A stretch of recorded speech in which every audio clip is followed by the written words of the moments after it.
Salut, chers amis, chers Sika.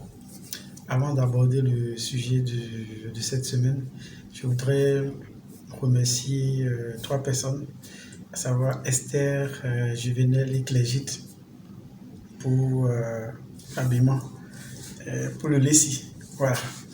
Merci beaucoup. Elles me l'ont offert au moment de leur soutenance au Centre de formation professionnelle Impact Action. Et actuellement, elles sont dans la vie active et je leur souhaite beaucoup de courage. Et n'hésitez pas, c'est votre maison. Si vous rencontrez des difficultés dans la vie active, n'hésitez pas à demander conseil. Voilà, merci quand même, c'est très joli, ça me va bien. Voilà, merci à vous.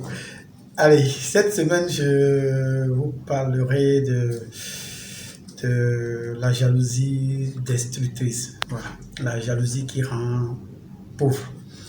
La jalousie qui appauvrit votre homme et donc le foyer.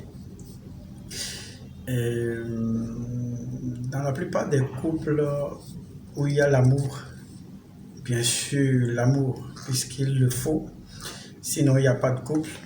On est ensemble parce qu'on s'aime, on s'apprécie pour beaucoup de choses, on décide de vivre ensemble. Maintenant, chemin faisant, il se fait que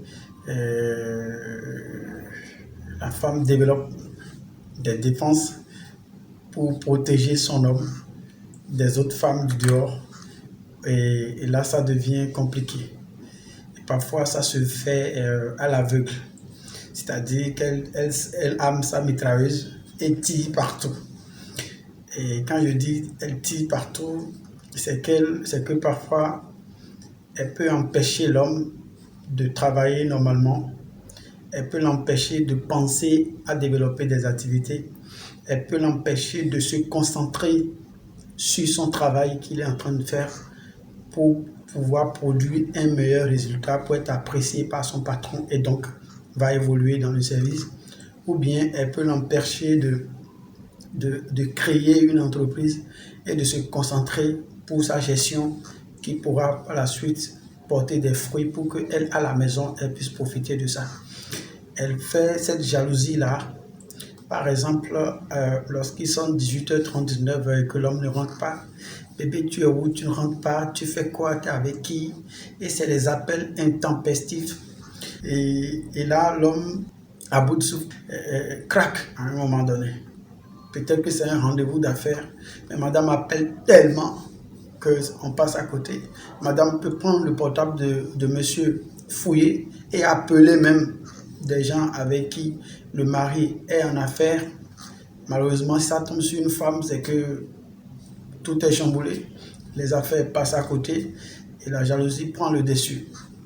En agissant comme ça, chers sœurs, et en vous présentant parfois même dans le boulot ou dans l'entreprise de votre époux, et en montrant vos griffes, en montrant que c'est vous qui êtes,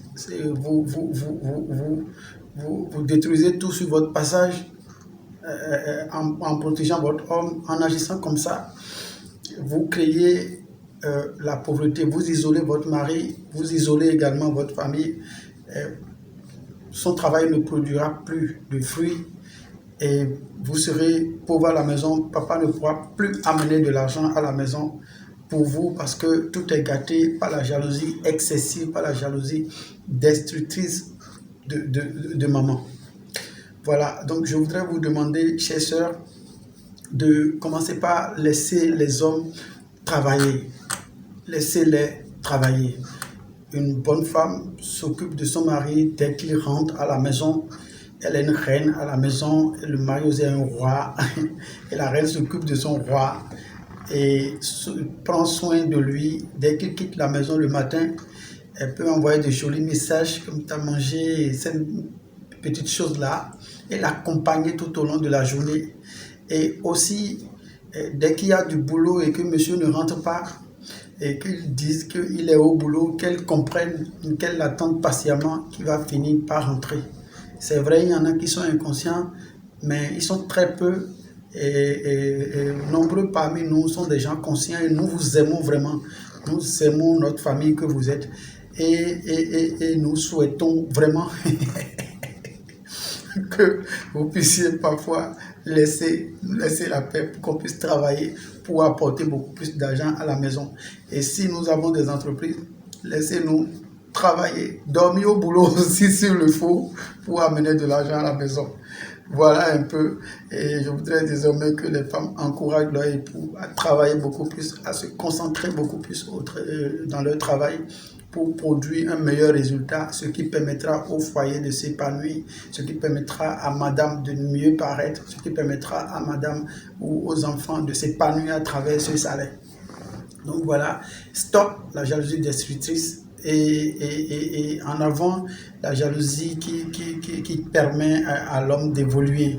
Et lorsqu'on aime vraiment son homme, quand il n'est pas là, on ne panique pas beaucoup parce que l'amour, c'est la confiance. Et quand il y a la confiance, tout est bon. La confiance, c'est la clé et tout est bon dans le foyer.